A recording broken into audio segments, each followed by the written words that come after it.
A couple years ago, I rode down to Peoria, Illinois to purchase this 2022 Kawasaki Versys 300X ABS, I think is the model.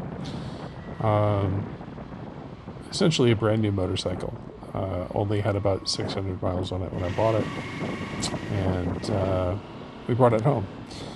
Reason we have this thing is because one of my kids decided at the time that they wanted to learn how to ride a motorcycle and didn't want the headache of a car. So this was the choice of what would be a good learning motorcycle. This thing's kind of fun. It doesn't have any power. It sounds like a cat in an electric socket, and has the shortest first gear of just about anything I've ever ridden. But for a learning motorcycle, it would do just fine. Well, that didn't really work out. Turned out that this particular kid was not really suited for learning how to ride a motorcycle, at least not right now. So this thing has spent the last couple of years collecting dust in my garage, except for the once or twice a year that I take it out to, blow the cobwebs off and freshen the gas and make sure it's still in working order. So now that kid has their own vehicle, a nice, safe, small, used Jetta, this bike has no real purpose in my garage. So I've decided to do something about it.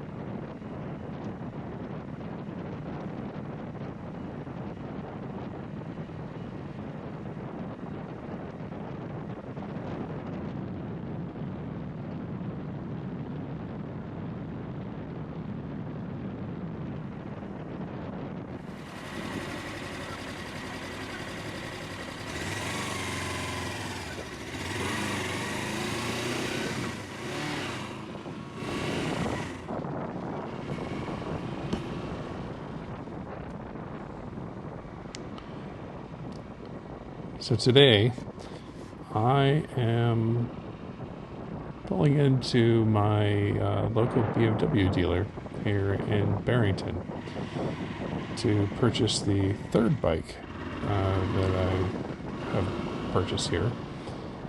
I got my Scrambler here back in 2021, and a couple years ago I picked up my 1250 RS. Traded the Scrambler for that. And today, after thinking about this thing for the past couple of years, I have finally picked up the R18 Classic. Now, a couple of years ago, I flew out to California and rented one of these to go on a 6-day test ride / vacation.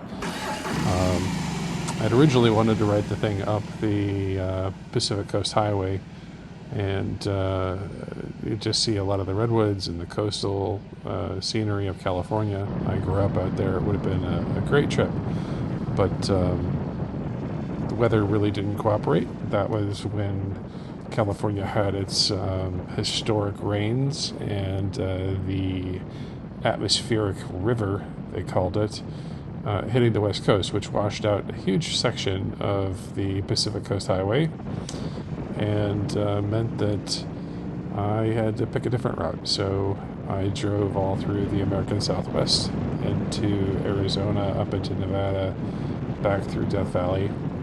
Anyway, at the end, I'll post a card with the playlist of all of those videos. But at the end of it, I had spent about 2,600 miles on an R18 Classic, and I really liked it.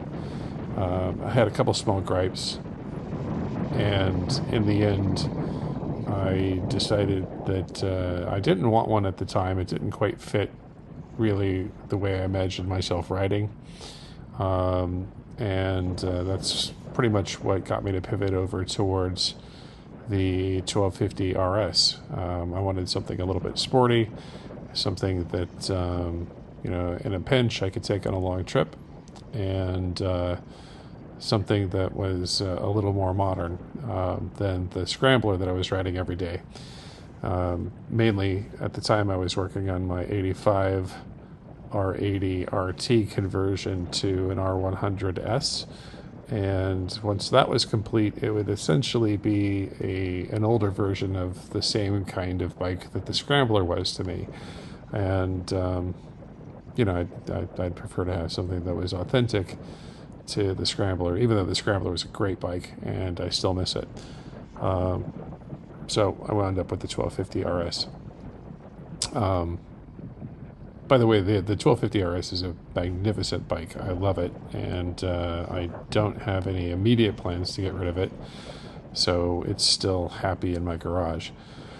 But over the past couple of years, I kept finding myself remembering that ride across the Southwest on the R18 and the character of this bike. And at times it almost became a little bit of an obsession. And so I've always sort of kept an eye on the R18 market and looked at the different models and the different things that have come out since they introduced it. And, I like almost all of them. The entire lineup has something to say for it, every single model. But the Classic is the one that really kind of hits the sweet spot for what I want. And so that's what I've picked up. Back when I rode it all those days, I think at the very end, my final thoughts were it was a great bike that I, at the time, felt was a little bit too Harley-esque in its overall design. And I still think it's pretty clear that that's the target market for this is BMW trying to convert Harley riders, and they have it carry the looks of that, which you could see in the Transcontinental and the bagger versions of it, especially. But also, this bike has a lot of echoes of like a standard softail, or I think it's the American Heritage Classic flavor of Harley that had been around for a while. And anyway, I mean it's still there, but the more that time has let this bike sink into my mind, the more I do see it. I mean, this is a pure BMW. It's a BMW interpretation of a thing that does have some design elements from the old, I think it was the R5 back in the day. You could kind of see it there underneath the size and bulk, but it's there. And I really miss the thing. Went back a couple of times over the past couple of years to test drive a couple of the other models, like the Roctane and the Bagger, which both were great for what they were, but not quite for me. I think the Roctane, the only thing that kept me from it is, I'm just old enough that I don't like the smaller clocks on it, and the just a touch further away. But everything else about that is a pretty magnificent bike. But this, still fit the middle. So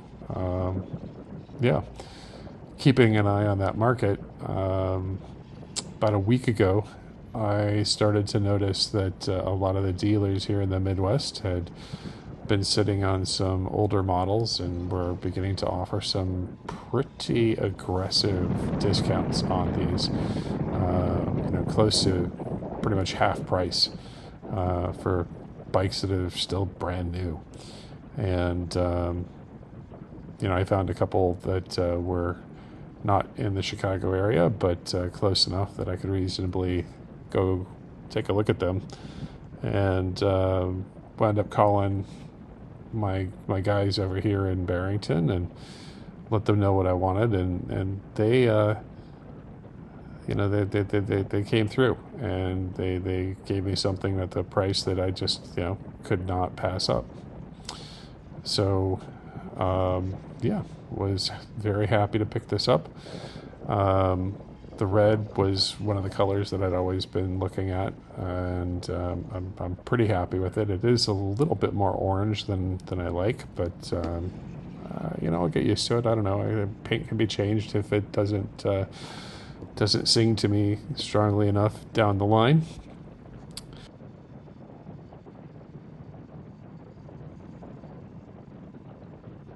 So as I'm on my way home here, at this point, I'm still getting used to this bike. It's very different to ride something like this than the 1250 RS or an old Airhead, and so it takes a little bit of getting used to. Earlier, if you saw the pop up, I dragged a peg in the roundabout just a little bit, which caught me off guard.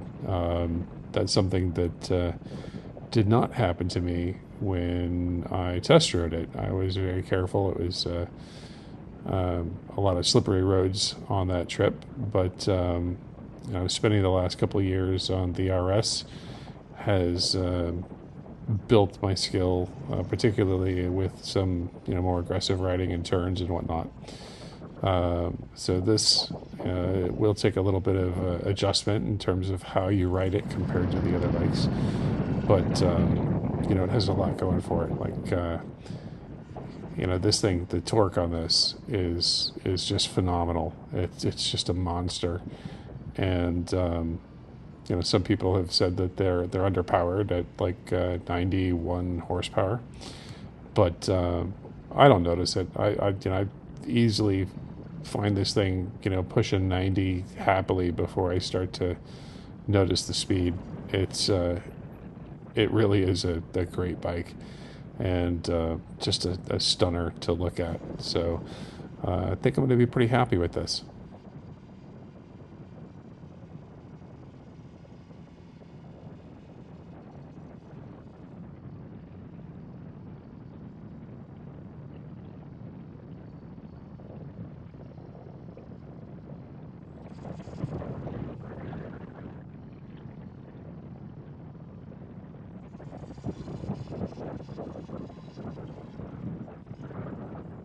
Every time I get a new bike, I tend to come to this spot to take a photo. It's been something that has become a bit of a tradition. I also bring my project bikes here once they're done. I don't know, something about this just feels like a good spot to me. And today I had to bring this one here when it still has fewer than 100 miles. Overall, this isn't exactly a first impression ride since I already had it. It's more of a renewing an old friendship or an old acquaintance from my last experiences on this, and I'm looking forward to spending a good amount of time on this and getting a feel for it. Maybe in a while I will do a little bit more of a complete review once I've put a good amount of miles on this to see long term how I feel about it. But in the meantime, we're coming into winter here in the Midwest, so it's gonna unfortunately spend a good amount of time in the garage for the next few months. But every now and then here we'll get a day that's just warm enough to get a bike out, and it'll be a tough choice between this and the RS for the occasional commute when those days come along. And in the meantime, there's a few things that I'm going to pick up for it. Definitely going to replace the mirrors with something that I like a little bit more. I'll have to get some additional mounting options for my 360 cam, and maybe for the phone. as well. Don't know. We'll see. And looking at seats and backrests and just a few things. I'm having a little bit of fun browsing through the accessories that are available and beginning to imagine what I might do with it. But one thing that I'm pretty sure I'm going to end up doing is taking it down to my friend in Addison and having him get some pinstripes on it. Probably going with black. One of the models that I was looking at when I was shopping around this past week was a red one that had black pinstripes on it, and I really like the look of it. But I probably want to do a little bit more than the standard BMW pinstripes. Might do something to give it just a little bit more flavor, reflect a little bit of my personality a little bit more in this, but not take it too far. I don't want to go over the top, but I don't know. We'll see. I've got plenty of time to think about it and just start to enjoy it. But anyway, it's a shame these bikes haven't done better in the United States than they have, because this really is a remarkable machine, and I think it's just a tough market for them. But if more people would give them a shot, they're a really good option. So, yeah. Anyway, I think I'll just wrap it up here. We include a little bit more riding video, and we'll call it a day. But more on this as we move along. Oh, one last thing. I tend to name my bikes after colors, and I have the R80 conversion that I just had called Project Red, or Red for short. So now this obviously can't be red. It's going to have to be big red. So that's what I'll label it in all the videos and on my project site as I'm doing things to it. So we'll see it there. Anyway, more to come, and happy riding.